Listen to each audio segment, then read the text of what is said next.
Hola amigos, bienvenidos al estudio de la Escuela Sabática en este proyecto producido por Safeliz en colaboración con el Campus Adventista de Sagunto.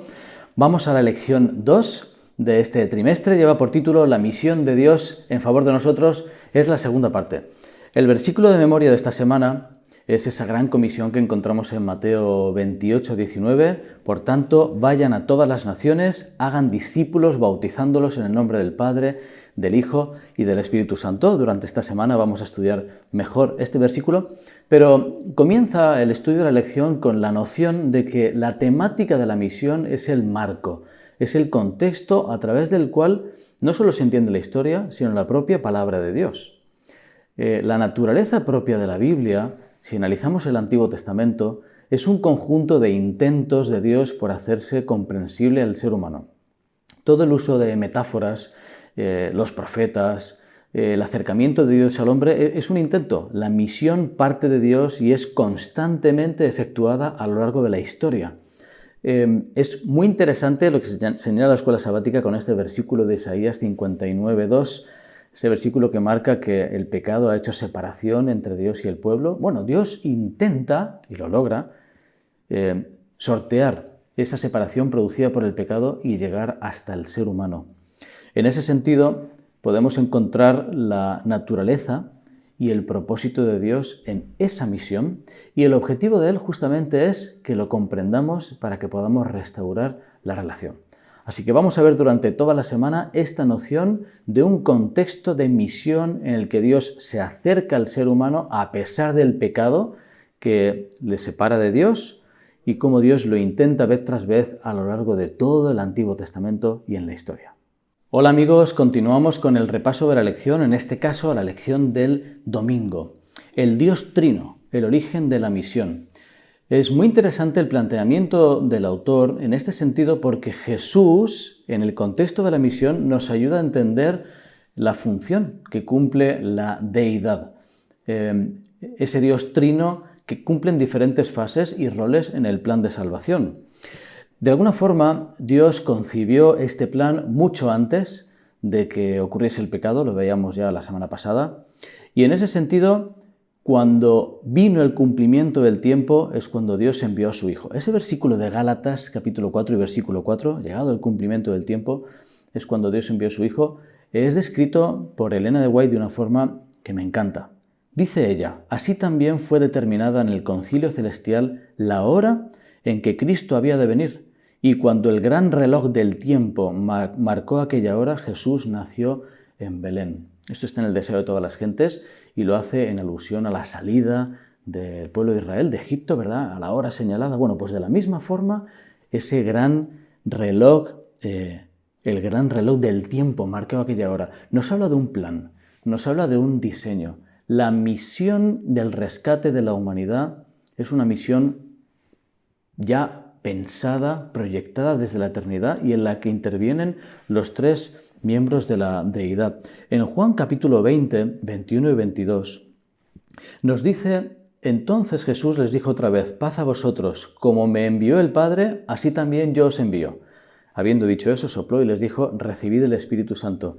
Es curioso como en este versículo aparecen los tres elementos de la deidad, aparece el Hijo, aparece el Padre que envía al Hijo, el Hijo que envía a los creyentes, ¿verdad? Y a través, con la fuerza del Espíritu Santo para cumplir la misión.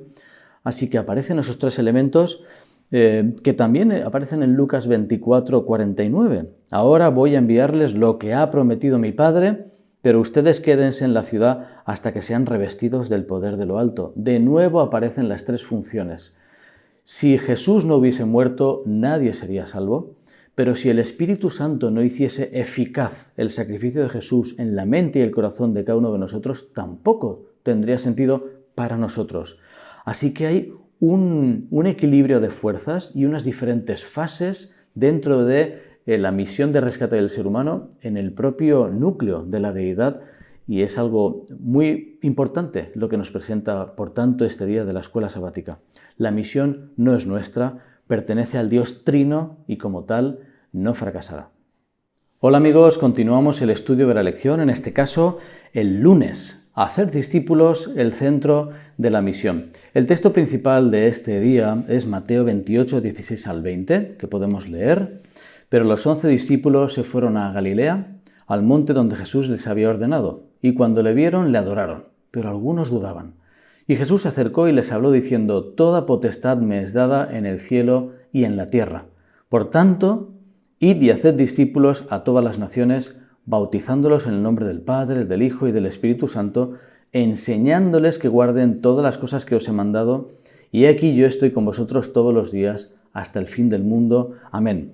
Es muy curioso cómo en este pasaje se presentan varios aspectos importantes que la escuela sabática señala. En primer lugar, Jesús había ordenado a los discípulos que fuesen a Galilea para estar con él. Hay un punto de encuentro, un momento en el que Jesús traza un plan y dice: «Nos vemos allí».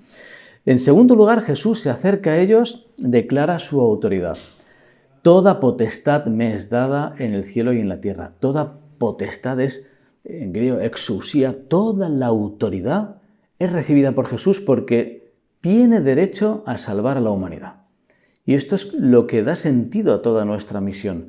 Él ha ganado el derecho universal para salvarnos. Y por eso es capaz de la tercera parte. Jesús comisiona a sus discípulos a una tarea específica. Esta tarea, la esencia de la misión, constituye en hacer discípulos. En este caso, la cuarta parte incluye la promesa de que estará con nosotros, ¿no?, todos los días hasta el fin del mundo.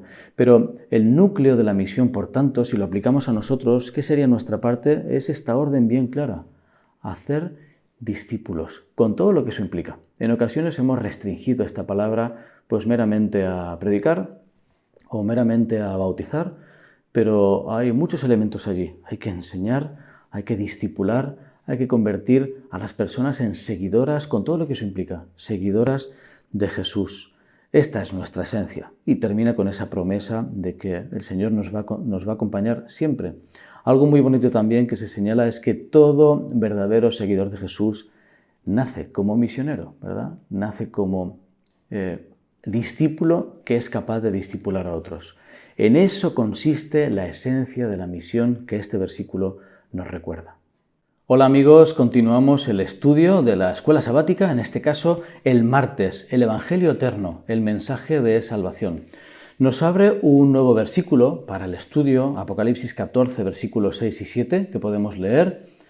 «Vi volar por en medio del cielo a otro ángel que tenía el Evangelio eterno para predicarlo a los moradores de la tierra y a toda nación, tribu, lengua y pueblo, diciendo a gran voz: temed a Dios y dadle gloria, porque la hora de su juicio ha llegado.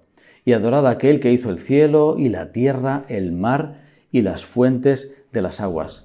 La escuela sabática destaca que este es el único versículo en toda la Biblia, si hiciésemos una búsqueda, donde aparece Evangelio y eterno. Esta unión de las dos palabras aparece solo aquí y nos recuerda en qué consiste ese Evangelio, esa buena noticia que somos llamados a predicar. Pues básicamente que Jesús vino a nuestro mundo, que vivió una vida sin pecado para darnos ejemplo, que murió en nuestro lugar, que resucitó, no simplemente murió, sino que resucitó, que volvió al cielo donde está intercediendo por nosotros en el santuario celestial y que prometió regresar.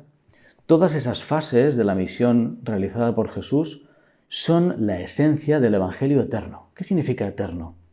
Significa que no cambia, significa que es para siempre.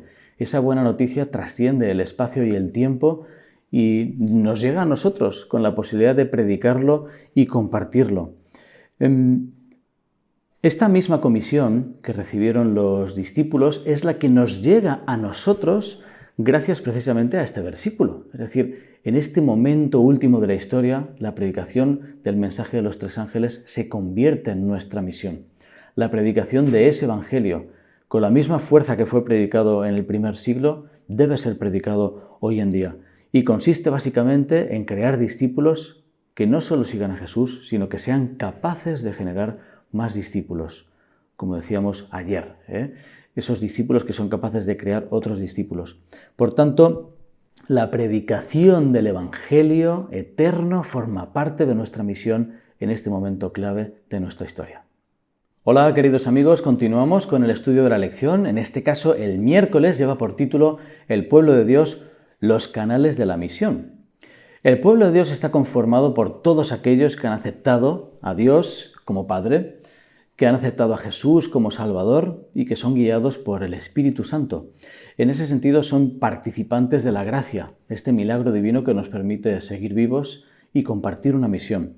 Es curioso cómo se presenta en esta escuela sabática, en este día, que el pacto que Dios realiza con Abraham y con todos sus descendientes tenía como intención no simplemente salvar a esa familia, sino ser canales de bendición para toda la humanidad.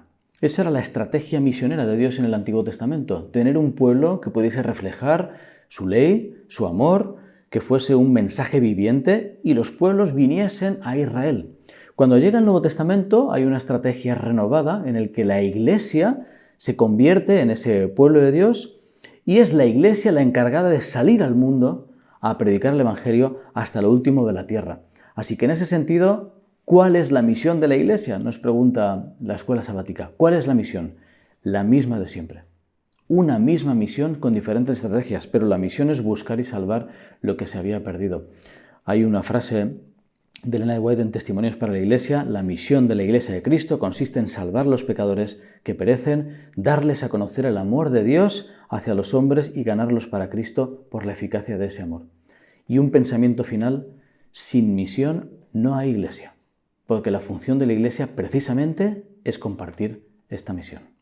Hola amigos, continuamos con el estudio de la escuela sabática. En este caso, la lección del jueves lleva por título El mundo, la arena de la misión. El versículo que nos presenta es Apocalipsis 7, versículos 9 y 10, que dice así: Después de esto miré y he aquí una gran multitud, la cual nadie podía contar, de todas las naciones y tribus y pueblos y lenguas que estaban delante del trono y en la presencia del Cordero, vestidos de ropas blancas y con palmas en las manos, y clamaban a gran voz, diciendo: La salvación pertenece a nuestro Dios, que está sentado en el trono, y al Cordero. Algo interesante que se presenta de los textos que hemos visto en esta semana, de Mateo y de Apocalipsis, en los dos coinciden algo importante, y es la idea del lugar, el lugar de la misión. Todas las naciones, en Mateo 28. Y en Apocalipsis 14, toda nación, tribu, lengua y pueblo.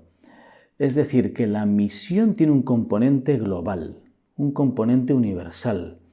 Hay un versículo en Hechos capítulo 1, versículo 8, cuando Jesús se está por despedir de los discípulos y les dice: me seréis testigos, y menciona tres partes que la escuela sabática analiza, que nos da una visión clara.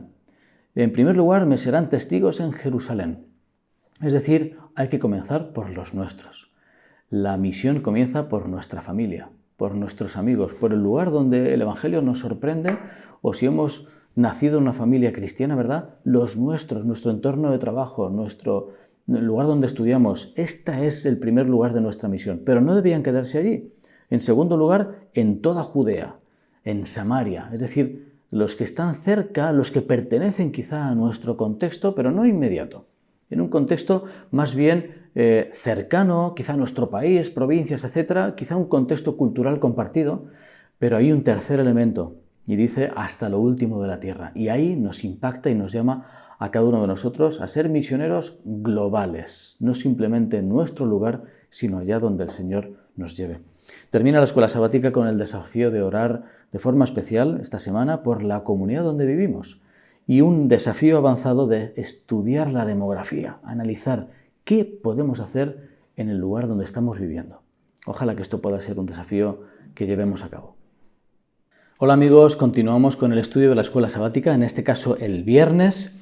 Ya para terminar, se nos presenta la noción de que la misión tiene que ser global, tiene que abarcar toda la tierra, y así como se usa la ilustración, la luz del sol ilumina a todo lugar conforme el movimiento de la tierra se va produciendo. La misión de la Iglesia, la proclamación del Evangelio, debe llegar hasta el último de los rincones. La luz de Cristo debe brillar a raudales en cualquier lugar de la tierra.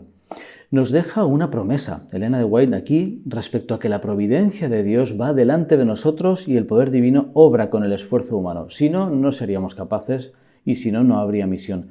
Pero una vez que se dan estas características, nos dice si los hombres y mujeres con humildad y fidelidad asumen la tarea que Dios les ha encomendado, el poder divino se revelará en la conversión de muchos a la verdad. Maravillosos serán los resultados de sus esfuerzos. Qué bonita promesa, saber que esta misión termina bien, que nuestra parte es simplemente compartir el mensaje del Evangelio eterno, hacer discípulos hasta lo último de la tierra y ser canales de bendición con el poder del Señor para que su mensaje llegue hasta los últimos corazones de este mundo. Que esto pueda ser una realidad en nuestras vidas y Jesús pueda volver pronto.